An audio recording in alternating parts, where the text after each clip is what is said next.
Okay, so remember when I said that I wouldn't recommend buying a garage-fine bike? Well, I still stand by that, but we did do it again. This time though, it's a track bike, and you'll see why we made an exception.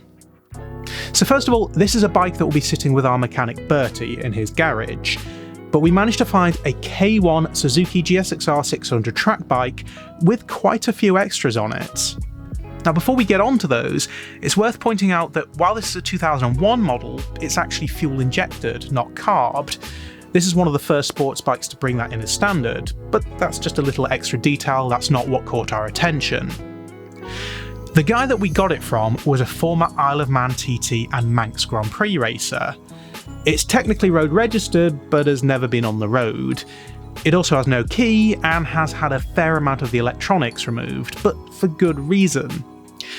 The bike had been built for Jackson Racing. It has a race-tuned engine and a racing gearbox. In fact, the spare set of wheels that it came with wet tyres on, still have Jackson on the rims. It has a relatively rare Yoshimura ECU, which will come in handy if we want to fit a quick shifter, and even has a pretty rare front clock mount. Whoever had bought it from the team had removed the upgraded exhaust and rear shock, but they clearly didn't know what they had in terms of some of the more technical aspects of it. It also has K-Tech front suspension and ProMag rear sets. Put it all together and this is a stupidly good package, particularly when it cost probably less than half of what it should have done. So, I know what you're thinking. Something had to be wrong with it, right? Well, I mean, it's probably been down the track at one point because the crash bungs and bar ends were a bit scuffed, but there was no damage to the bike itself. So to find out what we got ourselves into, we took it to Brands Hatch for its first track day in Totally Motors hands. And honestly, it had already been a bit of work to get to that point.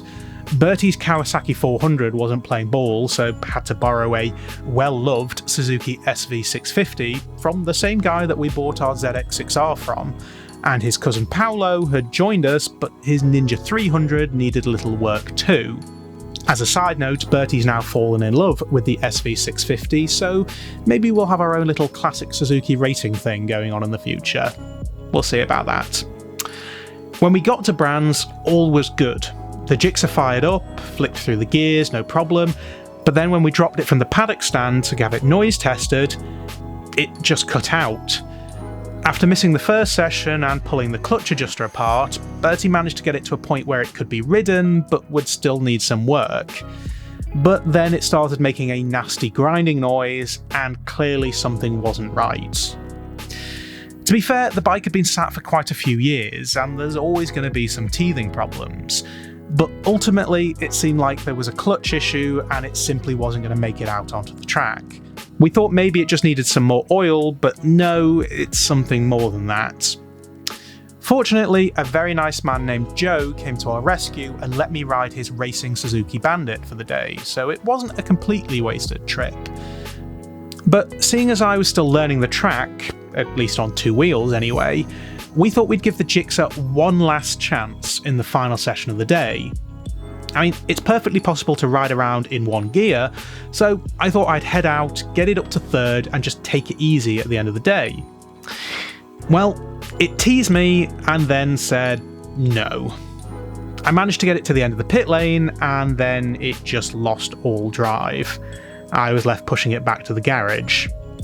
So, once again, we've got ourselves a bargain. But it needs a bit of work.